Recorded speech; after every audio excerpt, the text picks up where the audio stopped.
Yohanes pasal 10.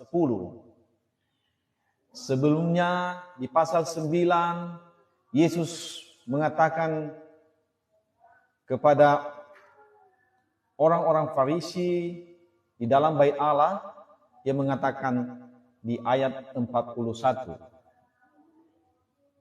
sekiranya kamu buta, kamu tidak berdosa, tetapi karena kamu berkata kami melihat, maka tetaplah dosamu. Artinya begini saudara, sekiranya orang-orang Farisi ini tidak belajar hukum Taurat, mereka tidak belajar firman Tuhan, maka mereka tidak berdosa. Tetapi karena mereka bisa melihat, bisa belajar sampai mereka menjadi ahli-ahli Taurat, orang-orang Farisi ini, tapi tidak mengerti firman Tuhan, maka Yesus mengatakan kepada mereka, maka tetaplah dosamu.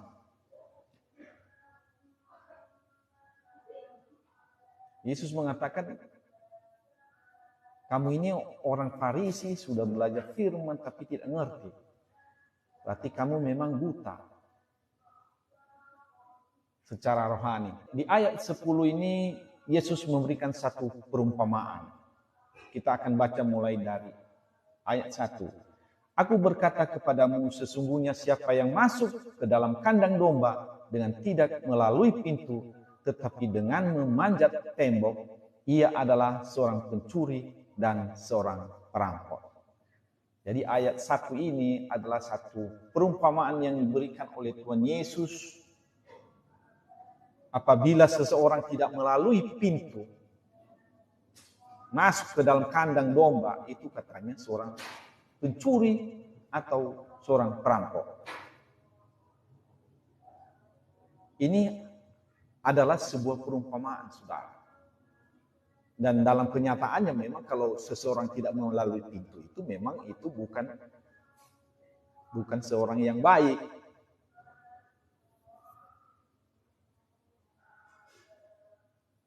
Ayat 2, tetapi siapa yang masuk melalui pintu ia adalah gembala domba. Jadi kalau masuk melalui pintu yang sebenarnya, maka itu adalah gembala domba. Ketiga, untuk dia penjaga membuka pintu dan domba-domba mendengarkan suaranya. Dan ia memanggil domba-dombanya masing-masing menurut namanya dan menuntunnya keluar. Itulah ciri daripada seorang gembala.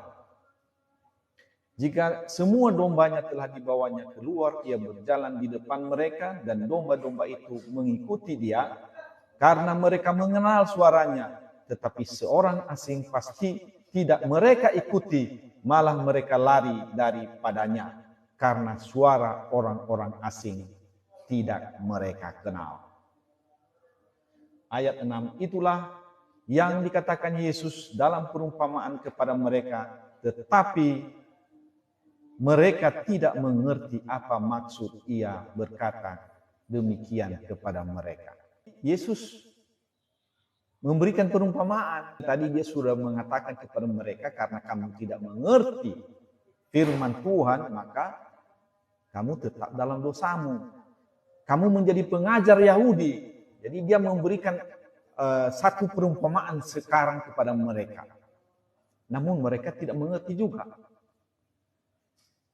Ayat 7, maka kata Yesus sekali lagi, aku berkata kepadamu, sesungguhnya akulah pintu ke domba-domba itu. Kita telah belajar bahwa Yesus adalah firman yang telah menjadi manusia. Jadi dia mengatakan akulah pintu. Artinya kalau ada orang yang mau masuk ke dalam kandang domba itu, mau mengembalakan domba itu, mereka harus melalui aku.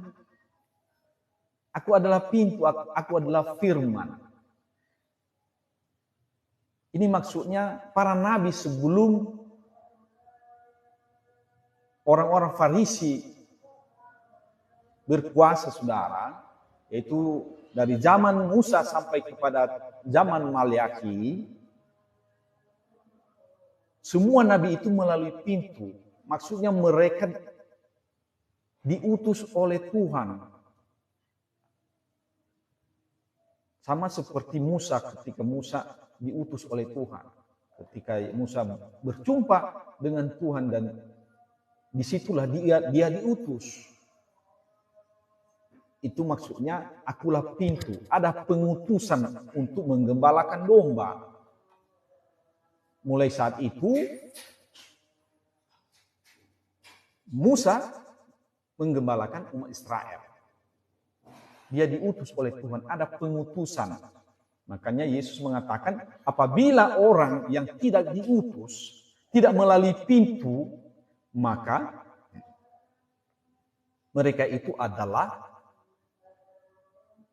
pencuri dan perampok. Itulah yang dimaksudkannya tadi di ayat 1 tadi. Artinya mereka menggembalakan umat Israel sejak 400 tahun sebelum Yesus itu, mereka itu menggembalakan domba itu bukan karena ada pengutusan. Mereka tidak melalui pintu. Jadi mereka tidak melalui pintu, maka Yesus mengatakan mereka adalah pencuri dan perampok. Sehingga mereka tidak menyampaikan firman itu dengan benar. Sampai-sampai Yesus berkata kepada mereka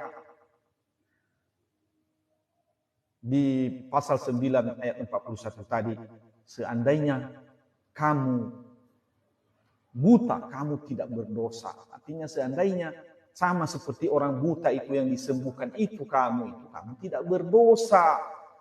Kalau kamu tidak mengenal Allah dengan benar, tetapi kamu ini bisa melihat, bisa membaca kitab suci, namun kamu tidak mengerti. Kemudian kamu menggembalakan orang lagi, menggembalakan domba-domba Allah. Jadi makanya Yesus mengatakan, kamu itu adalah perampok, pencuri.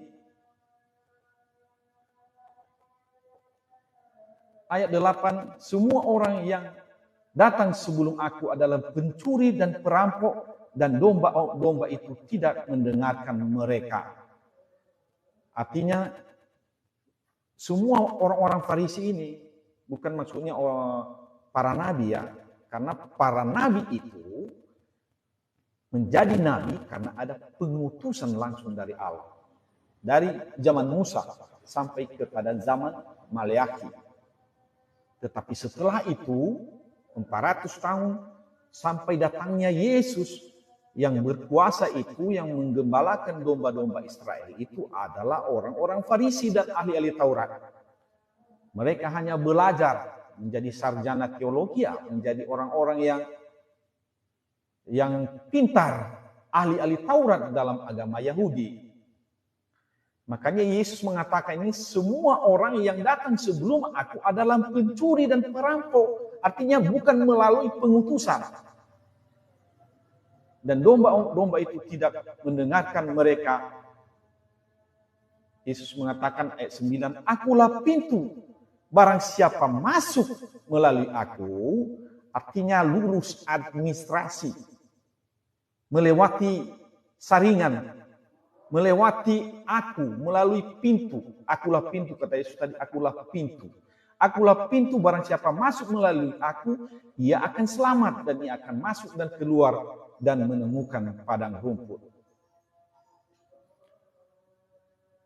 Artinya ada pengutusan dari Tuhan, maka dia itu adalah benar-benar gembala yang diutus Allah. Ayat 10, pencuri datang hanya untuk mencuri dan membunuh dan membinasakan. Aku datang supaya mereka mempunyai hidup dan mempunyainya dalam segala kelimpahan. Artinya orang-orang yang mengambil jabatan sebagai pengajar orang Israel, sebagai gembala orang Israel, hanya datang untuk mencuri jabatan, membunuh dan membinasakan. Tapi aku datang supaya mereka mempunyai hidup dan mempunyainya dalam segala kelimpahan. Jadi artinya Yesus mengatakan Aku datang untuk memberikan kepada domba-domba itu kehidupan dan mempunyainya dalam segala kelimpahan. Ayat 11, akulah gembala yang baik. Gembala yang baik memberikan nyawanya bagi domba-dombanya. Jadi Yesus melakukan penggembalaan sesuai dengan apa yang disampaikannya tadi di ayat yang keempat tadi. Jika semua dombanya telah dibawanya keluar, ia berjalan di depan. Di depan dia berjalan. Ketika ia menggembalakan, ia berjalan di depan. Artinya kalau ada sesuatu yang menghalangi domba-dombanya, dia duluan menyelesaikan masalah. Dia berada di depan. Itu sebenarnya arti daripada yang disampaikannya di ayat 4 ini. Jika semua dombanya telah dibawanya keluar, ia berjalan di depan mereka dan domba-domba itu mengikuti dia karena mereka mengenal suaranya. Jadi Yesuslah gembala yang baik, yang memberikan nyawa. Karena dia berjalan di depan. Kalau ada singa, ada beruang, ada apapun yang ada di depan, dia menghadapinya. Dia bertanggung jawab, begitulah. Dan itu telah dilakukan oleh Tuhan Yesus bagi kita. Dia memberikan nyawanya bagi kita untuk menebus dosa kita semua. Ayat 12, sedangkan seorang upahan yang bukan gembala dan yang bukan pemilik domba-domba itu sendiri, ketika melihat serigala datang, meninggalkan domba-domba itu, lalu lari sehingga serigala itu menerkam dan mencerai-beraikan domba-domba itu. Jadi artinya kalau dia itu bukan gembala yang baik, dia tidak akan mempedulikan kalau datang serigala. Kalau datang masalah dalam kehidupan daripada domba yang digembalakannya itu, dia lari. Ayat 13, ia lari karena ia seorang upahan dan tidak memperhatikan domba-domba itu. Ayat 14, akulah gembala yang baik dan aku mengenal domba-dombaku dan domba-dombaku mengenalku.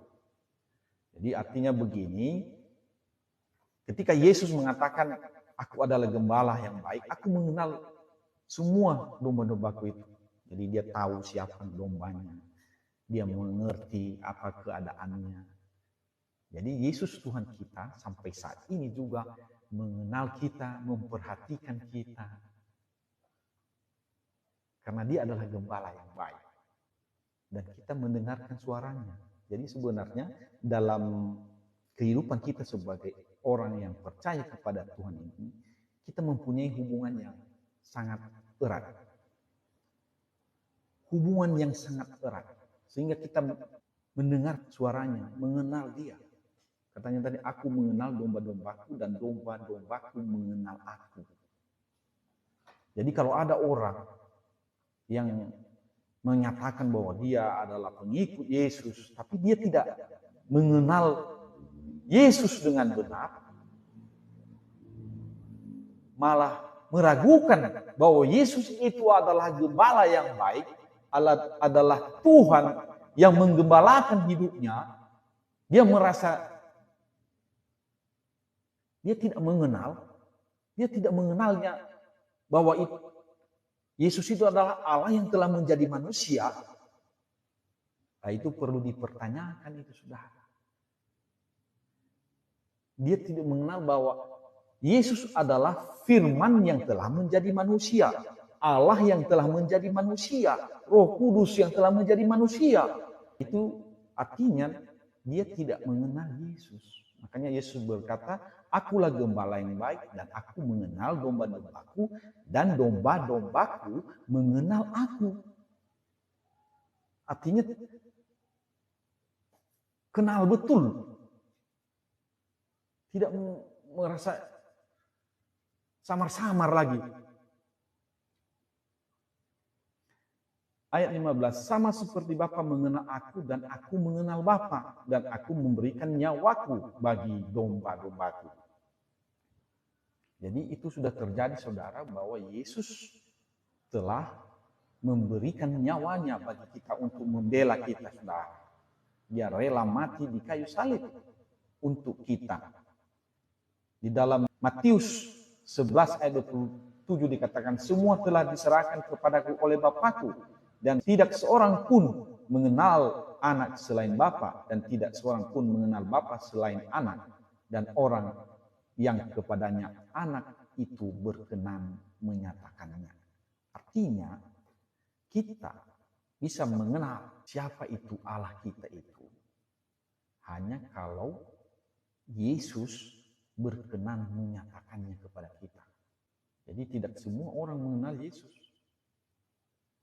Makanya kita heran juga kalau ada orang yang belum menjadi pengikut Yesus juga bisa juga menyampaikan firman. Bahkan dia bukan orang Kristen juga berkeras untuk menyampaikan firman Alkitab. Itu salah. Yesus memberikan satu gambaran di sini kepada kita atau satu ketetapan bahwa hanya orang yang telah menjadi domba-dombanya yang mengenal suaranya, yang mengenal Dia, mengenal Allah itu. Dikatakan di sini tadi, domba-dombaku mengenal aku. Jadi yang bukan dombanya itu pasti tidak mengenal Yesus. Jadi artinya ketika orang sudah mengenal Yesus, dialah yang bisa menjadi saksi Yesus ini siapa, Allah itu siapa. Jadi orang lain yang bukan dombanya tidak akan bisa bersaksi siapa itu Yesus. Kenapa? Karena dia bukan dombanya. Ayat 16. Ada lagi padaku domba-domba lain yang bukan dari kandang domba ini. Domba-domba itu harus kutuntun juga, dan mereka akan mendengarkan suaraku, dan mereka akan menjadi satu kawanan dengan satu gembala. Jadi Yesus menyampaikan di sini bahwa bukan hanya dari kandang ini, artinya bukan hanya dari umat Israel saja dia memiliki domba-domba, tapi ada lagi domba-domba yang lain, artinya dari umat atau bangsa yang lain juga akan menjadi satu kawanan dalam satu gembala. Dia adalah gembala. Ya, Yesus menggembalakan seluruh kawanan domba itu. Jadi hanya satu gembala kita, yaitu Yesus. Ayat 17. Bapa mengasihi aku oleh karena aku memberikan nyawaku untuk menerimanya kembali. Tidak seorang pun mengambilnya daripadaku, melainkan aku memberikannya menurut kehendakku sendiri. Artinya dia memberikan nyawanya menembus orang-orang yang menjadi dombanya, dan dia berkuasa mengambilnya. Tidak seorang pun mengambilnya daripadaku, melainkan aku memberikannya menurut kehendakku sendiri. Kadang-kadang ada yang bertanya kepada kita, siapa yang mengambil nyawa Yesus ketika ia mati di kayu salib? Ini jawabannya, saudara. Yesus memberikan nyawanya.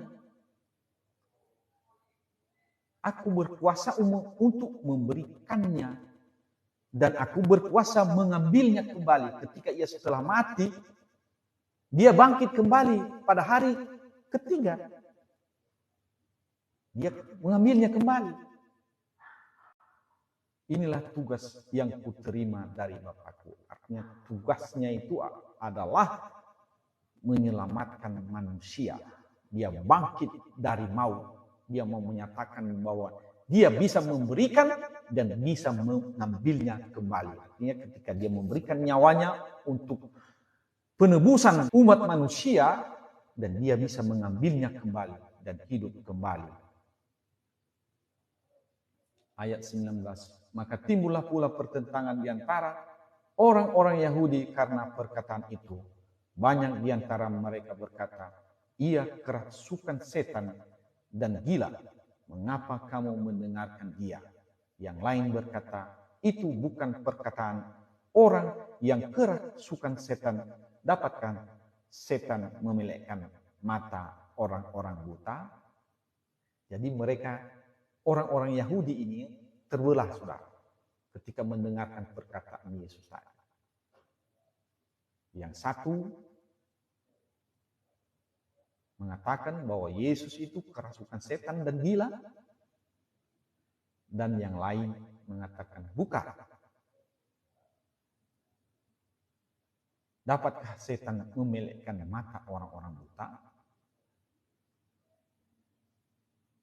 Jadi Yesus menyampaikan satu statement besar yang membuat orang Farisi ini menjadi marah. Dia mengatakan, kamu ini adalah pencuri, mencuri jabatan, tidak melalui pintu, belum kamu diutus. Tapi kamu menggembalakan domba-domba. Sehingga domba-domba itu jadi binasa. Dia sudah menyampaikan itu, maka orang-orang Farisi itu marah kepadanya. Ayat 22, tidak lama kemudian tibalah hari pentahbisan bait Allah di Yerusalem, ketika itu musim dingin, dan Yesus berjalan-jalan di bait Allah di Serambi Salomo. Maka orang-orang Yahudi mengelilingi dia dan berkata kepadanya, berapa lama lagi engkau membiarkan kami hidup dalam kebimbangan? Jikalau engkau Mesias, katakanlah terus terang kepada kami. Jadi memang orang-orang Yahudi ini sekarang menunggu-nunggu Mesias sebenarnya. Tapi Yesus sudah menunjukkan kepada mereka tanda-tanda. Dan bahkan dia telah pernah mengaku kepada perempuan Samaria itu, dia mengatakan, akulah dia, akulah Mesias itu. Di dalam pengajaran dia sudah menyampaikan bahwa dia adalah Mesias.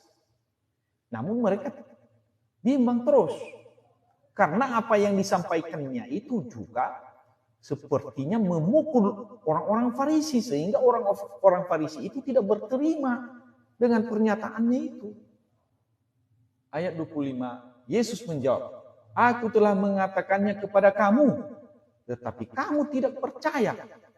Pekerjaan-pekerjaan yang kulakukan dalam nama Bapakku, itulah yang memberikan kesaksian tentang aku. Jadi apa yang sudah kukerjakan ini, aku menjadikan air menjadi anggur, aku menyembuhkan orang yang sudah 38 tahun sakit dengan hanya berkata, bangunlah, angkatlah tilammu, dia sudah sembuh. Dan banyak lagi yang lainnya. Kamu sudah melihat itu. Makanya Yesus mengatakan, kalau kamu buta, kamu tidak berdosa. Karena kamu tidak melihat tanda-tanda itu. Sekarang kamu sudah melihat. Maka tetaplah dosamu karena kamu tidak percaya bahwa akulah dia, akulah Mesias itu. Ayat 26, tetapi kamu tidak percaya karena kamu tidak termasuk domba-dombaku. Artinya orang yang tidak percaya kepada Yesus dan meragukan bahwa Yesus itu adalah Mesias, meragukan bahwa Yesus itu adalah Allah yang menjadi manusia, Firman yang menjadi manusia, Roh Kudus yang menjadi manusia, maka Yesus mengatakan, kamu tidak termasuk domba-dombaku. Jadi orang yang meragukan Yesus itu adalah bukan domba Yesus. Apalagi mengatakan bahwa Yesus itu tidak sama dengan Allah. Di dalam Yohanes 1 ayat 1 dikatakan bahwa firman itu adalah Allah. Di ayat 14 dikatakan firman itu telah menjadi manusia. Ya kalau diragukan lagi itu bagaimana lagi mau menjelaskannya? Artinya kalau orang tidak percaya kepada Yesus, sebenarnya itulah tanda-tandanya orang itu tidak termasuk domba-domba daripada Tuhan Yesus. Hanya domba-dombanya lah yang mengenal dia. Domba-dombaku mendengarkan suaraku. Ayat 27 ini. Domba-dombaku mendengarkan suaraku. Dan aku mengenal mereka. Dan mereka mengikut aku. Jadi hanya domba-dombanya lah, hanya yang sudah menjadi dombanya lah yang bisa mendengarkan suaranya. Mendengarkan artinya mengerti apa yang dikatakan Yesus. Jadi firman Tuhan ini saudara, biarpun dikaji bagaimanapun, dipelajari bagaimanapun, biar sampai doktoral dia, tapi kalau dia belum termasuk domba daripada Yesus, dia tidak akan mengerti.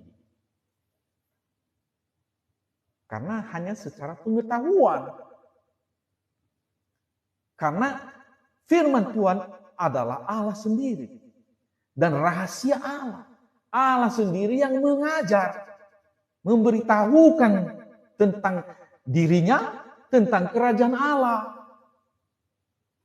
Makanya Yesus pernah mengatakan kepada seorang Farisi, dia katakan kalau kamu tidak dilahirkan kembali, kamu tidak dapat melihat kerajaan Allah. Walaupun Nikodemus itu adalah seorang yang sudah terpelajar, dia adalah guru atau sarjana dalam agama Yahudi.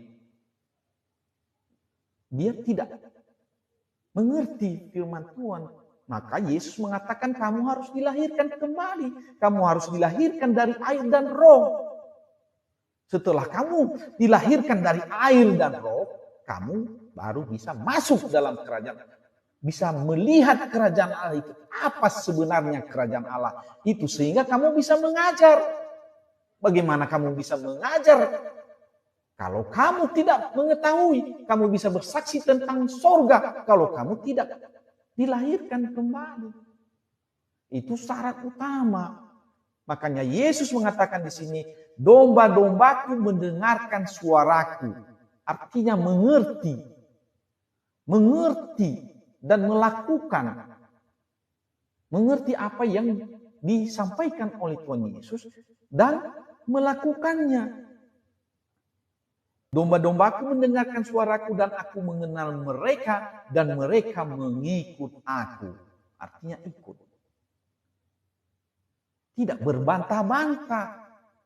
Kalau ada orang mengatakan dia pengikut Yesus, tapi banyak kali perbantahan, dia membantah. Dia mencari argumentasi sehingga ia tidak melakukan firman. Yesus mengatakan itu bukan domba-dombaku. Domba-dombaku mendengarkan suaraku. Jadi kalau orang tersebut tidak mendengarkan suaraku, ya berarti dia sebenarnya bukan dombaku. Yesus sudah menyampaikan satu ketentuan bahwa orang yang tidak mendengarkan suaranya itu bukan dombanya, tidak termasuk domba-dombanya. Walaupun dia contohnya dia sudah secara KTP dia beragama Kristen, pengikut Yesus, tetapi kalau dia tidak percaya tentang apa yang disampaikan Yesus, bahkan tidak melakukannya juga, apa perintah daripada Tuhan Yesus, Yesus mengatakan, kamu tidak termasuk domba-dombaku. Artinya orang yang tidak benar-benar mengenal Yesus, tidak benar-benar mengikut Yesus, tidak mendengarkan apa yang disampaikan Yesus, itu tidak termasuk daripada domba-dombanya. Yesus dengan tegas menyampaikan itu. Kita ulangi sekali lagi, domba-dombaku mendengarkan suaraku, dan aku mengenal mereka, dan mereka mengikut aku, dan aku memberikan hidup yang kekal kepada mereka. Jadi kalau kita sudah menjadi domba-domba daripada Tuhan Yesus itu, pengikut Yesus itu, Yesus mengatakan, aku akan memberikan hidup yang kekal. Aku memberikan hidup yang kekal. Ketika kita benar-benar sungguh-sungguh menjadi pengikut Yesus, percaya kepada Yesus dan melakukan semua perintahnya, maka kita akan menerima hidup yang kekal. Aku memberikan hidup yang kekal kepada mereka dan mereka pasti tidak akan binasa sampai selama-lamanya. Artinya kita tidak akan binasa dan seorang pun tidak akan merebut mereka dari tanganku. Itu adalah satu ketentuan. Kalau kita sudah menjadi domba-domba daripada Yesus, pengikut Yesus yang sungguh-sungguh, yang mengenal Yesus dengan benar, maka kita memperoleh hidup yang kekal. Ayat 29. Bapakku yang memberikan mereka kepadaku lebih besar daripada siapapun, dan seorang pun tidak dapat merebut mereka dari tangan Bapa. Jadi Yesus mengatakan tidak ada yang lebih besar daripada Bapakku. Dan ayat 30 dikatakan aku dan Bapa adalah satu. Aku dan Bapa adalah ehad. Satu ehad. Esa. Tidak ada yang bisa merebut orang-orang yang menjadi pilihan Allah dari tangannya. Karena Bapakku lebih besar dari siapapun. Aku dan Bapa adalah satu. Tidak pernah terpisah. Aku di dalam Bapa, Bapa di dalam aku. Satu. Dan kita harus mengerti ini. Yesus diutus menjadi manusia, namun tidak terpisah dengan Allah. Allah di dalam aku di dalam Bapa. Jadi tidak terpisah, hanya supaya bisa nampak.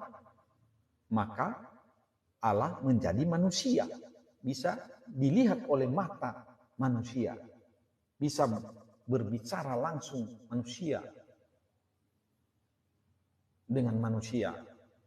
Kalau Allah berbicara sebagai roh, kita tidak akan nampak. Dan kita mungkin tidak bisa berlama-lama bicara dengan dia.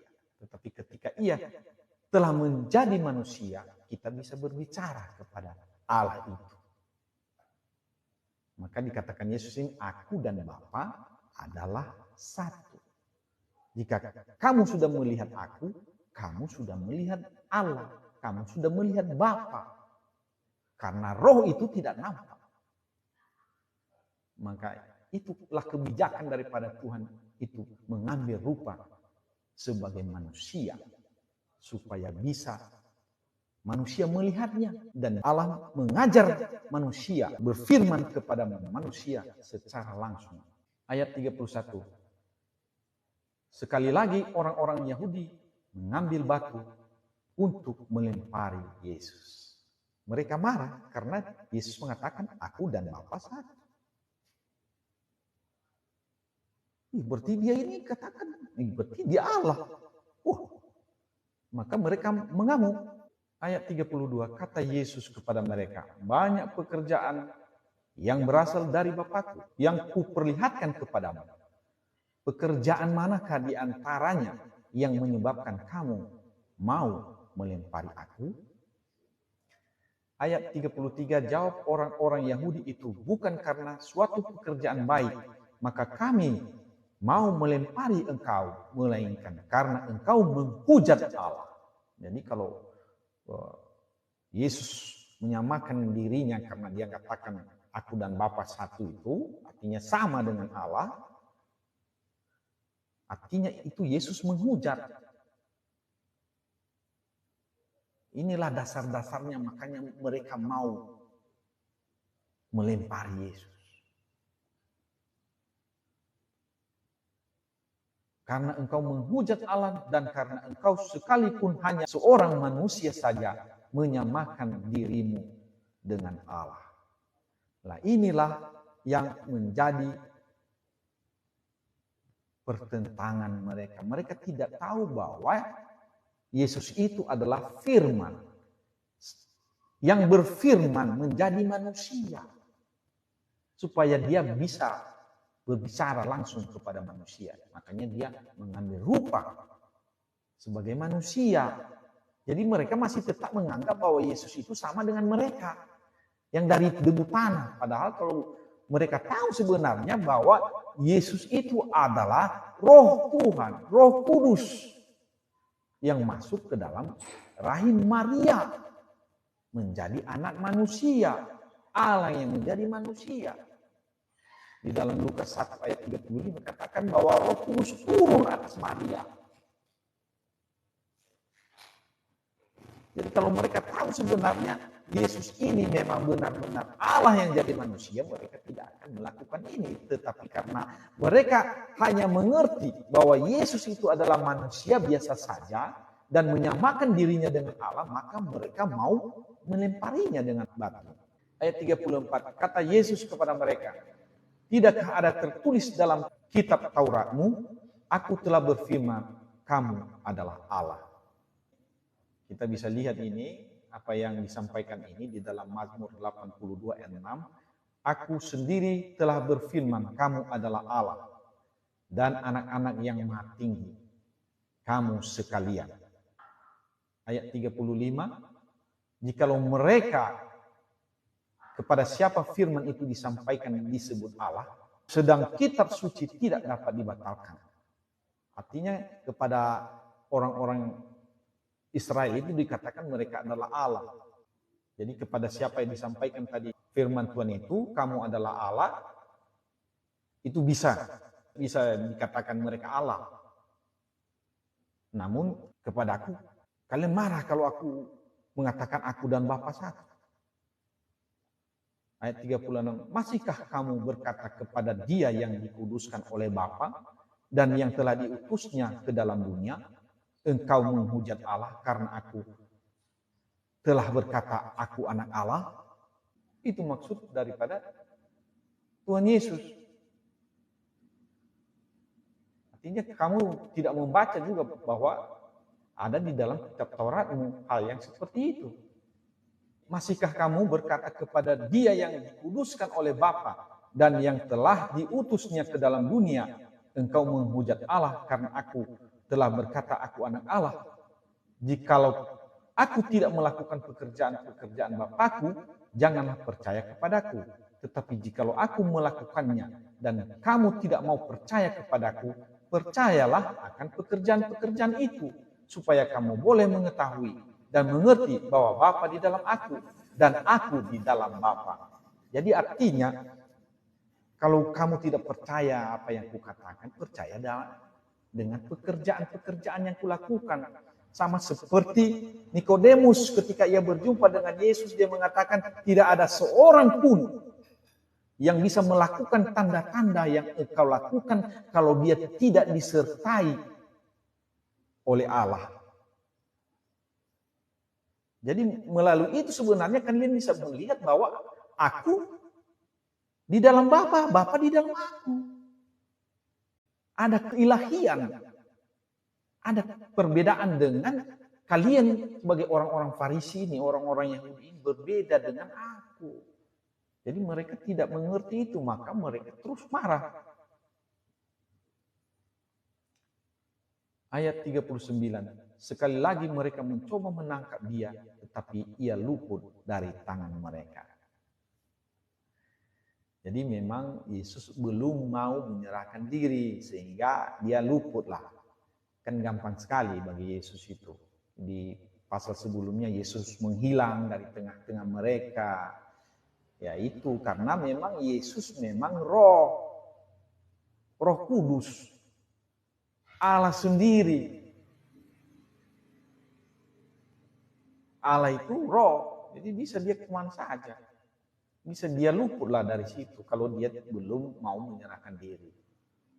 Belum waktunya, karena dia masih banyak agenda yang mau dibuatnya supaya dia benar-benar sudah mengajar semua murid-muridnya tentang hal kerajaan Allah, tentang sorga itu, tentang apa yang baik, apa yang benar, tentang firman hidup itu. Dia masih belum waktunya dia menyerahkan diri, maka ketika ia mau ditangkap dia luput. Ayat 40. Kemudian Yesus pergi lagi ke seberang Yordan, ke tempat Yohanes Pembaptis dahulu, lalu ia tinggal di situ. Artinya dia tidak berada lagi di bait Allah. Dia pergi dia. Dia bisa dibilang dia itu menyembunyikan diri lah, biar jangan ada masalah. Dia tidak mau lagi di sana. Karena mereka sudah marah besar, mereka mau melempar dia, mereka mau menangkap dia. Walaupun dia tetap sudah menyampaikan apa yang perlu diajarkan kepada mereka. Dia mengajarkan tadi, siapapun yang tidak melalui pintu, akulah pintu. Kalau tidak melalui firman pengutusan, itu pencuri. Itu maksudnya. Jadi gembala yang baik memberikan nyawanya bagi domba-dombanya. Itu sebenarnya. Jadi kalau kalian sebenarnya mau menjadi gembala, menggembalakan orang-orang Yahudi ini, kalian harus berada di depan. Itulah namanya gembala, bukan membuat orang Yahudi ini tidak ada yang mengayomi mereka. Makanya dia terus menyampaikan bahwa orang Yahudi itu kamu orang munafik. Kamu tidak melakukan yang sebenarnya. Yesus selalu ketika berhadapan dengan orang Yahudi, dia terus menyampaikan itu. Ayat 41, dan banyak orang datang kepadanya dan berkata, Yohanes memang tidak membuat satu tanda pun, tetapi semua yang pernah dikatakan Yohanes tentang orang ini adalah benar. Jadi Yohanes Pembaptis itulah sudah bersaksi bahwa Yesus ini begini, Mesias ini begini. Dia sudah menyampaikannya kepada mereka, pada orang-orang yang sudah pernah diajar oleh Yohanes Pembaptis. Ketika mereka melihat Yesus, oh benar.